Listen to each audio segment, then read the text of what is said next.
మోక్షాన్ని సాధించేవారు ధన్యులు. ఎవరి యందు ఏ ఆశ లేకుండా ఆత్మయందు దృఢమైన విశ్వాసం ఉంచి తన ప్రయత్నాన్ని స్వయంగా చేసుకునే వారికే పరమార్థం సిద్ధిస్తుంది. బ్రహ్మ నిత్యం, జగత్తు అనిత్యం.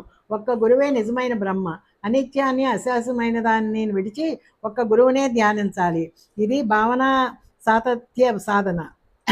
అనిత్యము, అశాశ్వతము అయిన వారిని విడిచిపెట్టితే వైరాగ్యం జనిస్తుంది. సద్గురువు బ్రహ్మ చైతన్య గణుడు.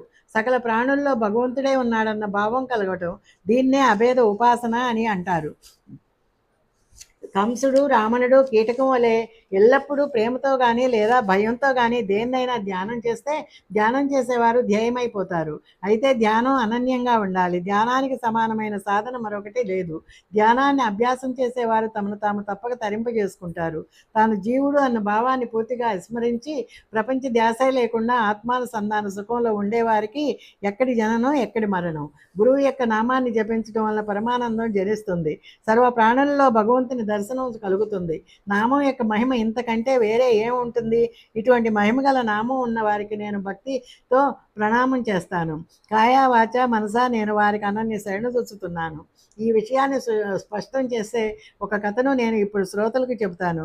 మీరు మీ శ్రేయస్సు కొరకు ఏకాగ్ర చిత్తంతో ఆలోచించండి.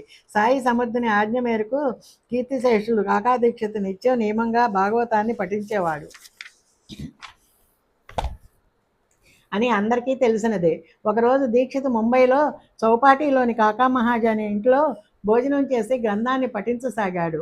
అద్వితీయమైన ఏకాదశి స్కందంలో రసభరితమైన 2వ అధ్యాయాన్ని వింటున్న శ్రోతల మనసులు సుఖశాంతులతో నిండిపోయాయి.